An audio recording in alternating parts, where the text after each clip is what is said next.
ବିରଞ୍ଚି ବାବା କହୁଥିଲେ ଯେ ସେ ମନ୍ତ୍ରରେ ଭାଲୁର ମୁହଁ ବନ୍ଦ କରିଦେବେ, କିନ୍ତୁ ଗାଁ ଲୋକ ଜାଣିନଥିଲେ ବାବାଙ୍କ କୁଡ଼ିଆ ଭିତରକୁ ରାତି ଅଧରେ ଯିଏ ପଶିଲା ସେ ଭାଲୁଠାରୁ ବି ଅଧିକ ଭୟଙ୍କର ଥିଲା।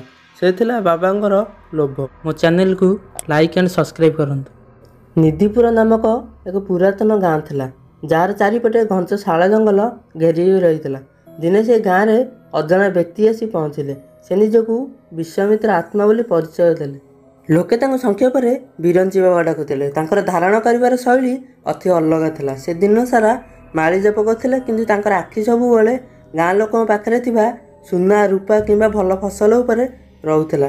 ସେ ଲୋକଙ୍କୁ କହୁଥିଲେ ଯେ ତାଙ୍କ ପାଖରେ ଶବ୍ଦବନ୍ଧନ ନାମକ ଏକ ଅଦ୍ଭୁତ ମନ୍ତ୍ର ଅଛି, ଯାହା ସାହାଯ୍ୟରେ ସେ ଯେକୌଣସି ଜୀବଜନ୍ତୁକୁ ବାନ୍ଧି ଦେଇପାରିବେ। ବାବାଙ୍କର ମୁଖ୍ୟ ଉଦ୍ଦେଶ୍ୟ ଥିଲା ଗାଁର ସବୁଠାରୁ ଧନୀ ବ୍ୟକ୍ତି ମୁକୁନ୍ଦ ସାହୁକାରଙ୍କ ଝିଅର ହଜିଯାଇଥିବା ସୁନା ହାରକୁ ଖୋଜିବା ପାଇଁ ମିଛରେ ଟଙ୍କା ଲୁଟିବା। ସେ ସାହୁକାରଙ୍କୁ ପ୍ରତିଶ୍ରୁତି ଦେଲେ ଯେ ମନ୍ତ୍ର ଶକ୍ତି ବଳରେ ତାଙ୍କ ହାରକୁ ଫେରାଇ ଆଣିପାରିବେ, ଯଦି ସାହୁକାର ତାଙ୍କୁ ପ୍ରଥମେ ବହୁତ ବଡ଼ ମୂଲ୍ୟବାନ ଉପହାର ଦିଅନ୍ତି। ଭୟ ଓ ଭକ୍ତିରେ ସାହୁକାର ଏବଂ ଅନ୍ୟ ଗ୍ରାମବାସୀମାନେ ବାବାଙ୍କୁ ଅନେକ ଜିନିଷ ଦେଲେ। ବାବାଙ୍କର ମିଥ୍ୟା ଶକ୍ତି ଉପରେ ସମସ୍ତଙ୍କର ବିଶ୍ୱାସ ଦିନକୁ ଦିନ ବଢ଼ିବାରେ ଲାଗିଲା। ଠିକ୍ ଏହି ସମୟରେ ଗାଁର ପଛପଟ ଜଙ୍ଗଲରେ ଏକ ବଡ଼ କଳା ଭାଲୁ ତାର ଆତଙ୍କ ସୃଷ୍ଟି କରିଦେଇଥିଲା। ସେ ପ୍ରତିଦିନ ସନ୍ଧ୍ୟାରେ ଗାଁର କୁକୁରମାନଙ୍କୁ ଶିକାର କରିବାକୁ ଲାଗିଲା ଏବଂ ଜଙ୍ଗଲକୁ କାମ କରିବାକୁ ଯାଉଥିବା ଲୋକଙ୍କ ଉପରକୁ ଆକ୍ରମଣ କଲା। ଗାଁ ଲୋକମାନେ ଭୟଭୀତ ହୋଇ ବାବାଙ୍କ ପାଖକୁ ଦୌଡ଼ିଗଲେ। ଲୋକମାନେ କହିଲେ, ବାବା ବାବା ଆମକୁ ବଞ୍ଚାଅ, ଭାଲୁର ଉତ୍ପାତ ବଢ଼ିଗଲାଣି। ଆପଣଙ୍କର ଶବ୍ଦବନ୍ଧନ ମନ୍ତ୍ର ଏବେ କାର୍ଯ୍ୟକାରୀ କରନ୍ତୁ। ଭାଲୁକୁ ବାନ୍ଧି ଦିଅନ୍ତୁ କିମ୍ବା ତାକୁ ଏଠାରୁ ତଡ଼ି ଦିଅନ୍ତୁ। ବାବାଙ୍କ ମୁହଁ ଏବେ ଫିକା ପଡ଼ିଗଲା। ସେ ଜାଣିଥିଲେ ଯେ ତାଙ୍କ ମନ୍ତ୍ର ହେଉଛି ମିଛ। ଏଠାରେ ମନ୍ତ୍ର କାମ ନ କଲେ ତାଙ୍କର ସବୁ ଭାଣ୍ଡାମି ଧରା ପଡ଼ିଯିବ।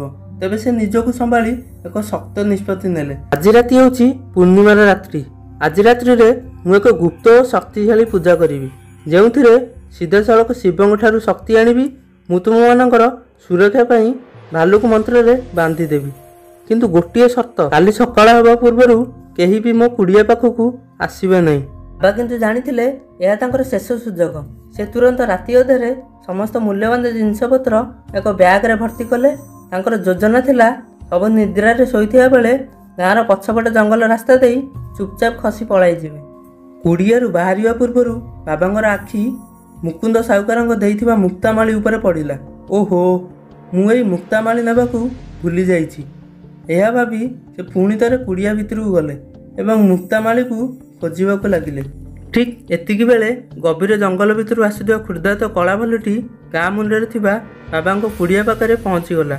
ମୁକ୍ତାମାଳି ଖୋଜୁଥିବା ବାବାଙ୍କର ଧ୍ୟାନ କୁଡ଼ିଆ ବାହାରକୁ ନଥିଲା।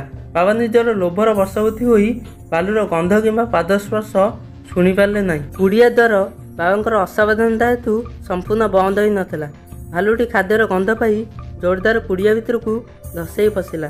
ବାବା କହିଲେ, ରକ୍ଷା କର, ରକ୍ଷା କର ମୋର ମନ୍ତ୍ର।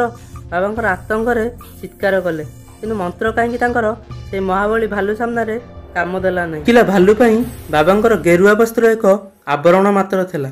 କିଛି କ୍ଷଣରେ ଭୟଙ୍କର ସଂଘର୍ଷ ପରେ ସବୁକିଛି ଚୁପ୍ ହୋଇଗଲା। ଭାଲୁଟି ଖାଦ୍ୟ ଖାଇ ଶାନ୍ତ ଭାବରେ ଜଙ୍ଗଲ ଭିତରକୁ ଚାଲିଗଲା। ସକାଳେ ଗାଁ ଲୋକ ଆସି ଦେଖିଲେ ଯେ କୁଡ଼ିଆଟି ଭଙ୍ଗା ଯାଇଛି। ସେଠାରେ ଭଣ୍ଡ ବାବାଙ୍କର କୌଣସି ଚିହ୍ନ ମଧ୍ୟ ନଥିଲା, କେବଳ ତାଙ୍କର ଭଙ୍ଗା ରୁଦ୍ରାକ୍ଷ ମାଳି ଏବଂ ମୁକ୍ତାମାଳିର ବିଖଣ୍ଡିତ ଅଂଶ ପଡ଼ିଥିଲା। ସେମାନେ ବୁଝିଲେ ଯେ ଭାଲୁ ଆକ୍ରମଣ କରିବା ପୂର୍ବରୁ ଭଣ୍ଡ ବାବାଙ୍କୁ ତାଙ୍କର ଲୋଭ ହିଁ ନିଜ ମୃତ୍ୟୁ ପାଖକୁ ଟାଣି ନେଇଥିଲା। ଏହି ଭିଡ଼ିଓଟିରୁ ଆମେ କ'ଣ ଶିକ୍ଷା ପାଇଲେ? ମିଥ୍ୟା ଓ ଲୋଭ ହେଉଛି ବାଘ ଓ ଭାଲୁ ଠାରୁ ବି ଅତି ଭୟଙ୍କରୀ।